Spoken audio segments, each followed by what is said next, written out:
বন্ধুরা, গতকাল আমাদের প্রিয় নেত্রী, দেশনেত্রী, আপসীন নেত্রী, যিনি তার সমগ্র জীবনটা গণতন্ত্রের জন্য, দেশের মানুষের জন্য, কৃষক, শ্রমিক, মেহনতি মানুষের জন্য উৎসর্গ করেছেন এবং জীবন যা কিছু সব কিছু তিনি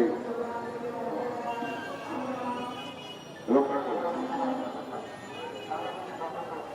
তিনি এমন কোন বিপদ নেই যেটা পালন করেন। সত্য বিবাহিত গৃহবধূ যখন তিনি পাকিস্তান আমলে, সেই জিয়া রহমান যখন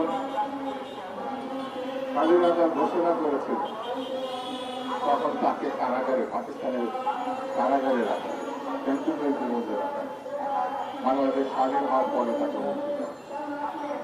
তিনি সুদীর্ঘকাল গণতন্ত্রের জন্য লড়াই করেছেন। তিনি তার স্বামী হারিয়েছেন, ঘরে বসে থাকেন।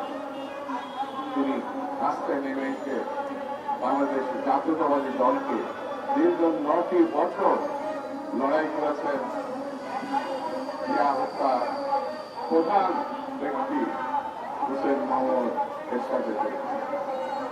হুসেন মোহাম্মদ এরশাদের সামরিক স্বৈরাচারকে তিনি পদত্যাগে বাধ্য করেছিলেন 90 ছাত্র গণঅভ্যুত্থানের মধ্য দিয়ে। তৎকালীন ছাত্র গণঅভ্যুত্থানে যারা সুপার সালার ছিলেন তারা দেশনেত্রী বেগম খালেদা জিয়াকেই নেত্রী এনেছিল। শেখ হাসিনাকে, শেখ হাসিনা আপোষ করতে চেয়েছিলেন। এখানে হাবিবুর রহমান হাবিব যখন বাংলাদেশ ছাত্রলীগের প্রেসিডেন্ট ছিল সেই কথা সে এখানে বলেছে। সেই ক্রীড়ায় হাবিব পরে বিএনপিতে নেতৃত্ব বেগম খালেদা জিয়া জয়েন করেছে, এখনো বিএনপি করে। বন্ধুরা, সেই নেত্রী গতকাল বাংলাদেশে ফিরে এসেছে। বাংলাদেশে শুধু ফিরে এসেছেন এইটুকু বললে সবকিছু বোঝানো যাবে না। বাংলাদেশটা, ঢাকা শহরটা সেদিন তাকে বরণ করার জন্য এয়ারপোর্ট থেকে তার বাড়ি পর্যন্ত যেভাবে জনস্রোত তৈরি হয়েছিল, এই জনস্রোত হচ্ছে গণতন্ত্রের মাথাকে বরণ করা, গণতন্ত্রকে বরণ করা, স্বাধীনতাকে বরণ করা। এটি যদি বর্তমান সরকার বুঝতে পারে তাহলে সমস্যার খুব দ্রুত সমাধান করে। আইয়ুব খান গণতন্ত্রের বিপক্ষে গিয়েছিল বলে স্বৈরাচারী ব্যবস্থা সে 10 বছর ক্ষমতা ছিল বটে, কিন্তু 69 গণঅভ্যুত্থানে এই দেশের ছাত্র জনতা আইয়ুব খানের পতন নিশ্চিত করেছে, আইয়ুব খানকে বিদায় করে দিয়েছে। ফলে 71 মুক্তিযুদ্ধ, বাংলাদেশের সৃষ্টি, গণতন্ত্রের জন্য, স্বাধীনতার জন্য, মানবতার জন্য। সেই গণতন্ত্রের লড়াই দীর্ঘ পথ পেরিয়ে 90 গণতন্ত্র, মানুষের অধিকার, 24 গণঅভ্যুত্থান, হাসিনার স্বৈরতন্ত্রের বিরুদ্ধে, গণতন্ত্রের পক্ষে। এটি যদি বুঝতে এই সরকার ব্যর্থ হয়, এর থেকে দুঃখজনক ঘটনা আর দ্বিতীয়টা থাকবে না।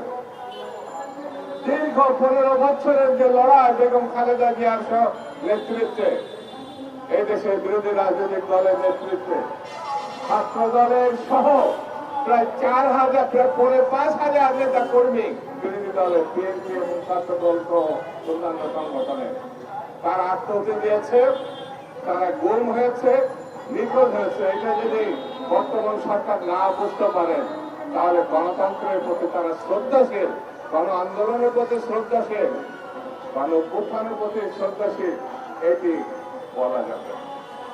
এই জন্য আমি বক্তৃতা সংক্ষেপে বলি, আইয়ুব খানের দিকে তাকান, পালাইছে গণতন্ত্র না মানার কারণে। শেখ মুজিব একদল করার কারণে তার ভয়ঙ্কর বিপজ্জনক দিগান্তক ঘটনা ঘটছে গণতন্ত্র না মানার জন্য।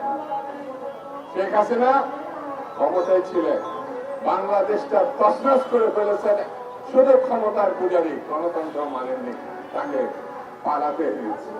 আমি সরকারকে বলবো, গণতন্ত্র মেনে নিন, নির্বাচন নির্বাচন মেনে নিন, রোডম্যাপ ঘোষণা করুন, বাংলাদেশের মানুষের অধিকার ফিরিয়ে দিন, তারা যেন একটা ভোট তার পছন্দের প্রার্থীকে দিতে পারে। এটি মেনে নিন, দেখবেন রাতারাতি সকল সমস্যার সমাধান হয়ে আসবে। আজ এটা যদি মানতে না পারেন তাহলে কুচকাওয়াজকে বেঁধে রাখা ভালো। এই কারণে গণতন্ত্রের কোনো বিকল্প নাই। গণতন্ত্র ভোটাধিকার না আসলে পরিণতি অতীতের মতো হতে পারে।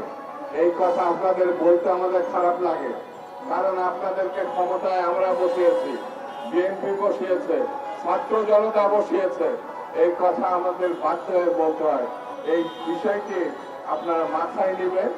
আবার আপনাদের ধন্যবাদ, সাংবাদিক বন্ধুদের ধন্যবাদ, আজকের উদ্যোক্তাদের ধন্যবাদ জানিয়ে আমি আমার বক্তব্য শেষ করছি। খুদা হাফেজ। বাংলাদেশ জিন্দাবাদ।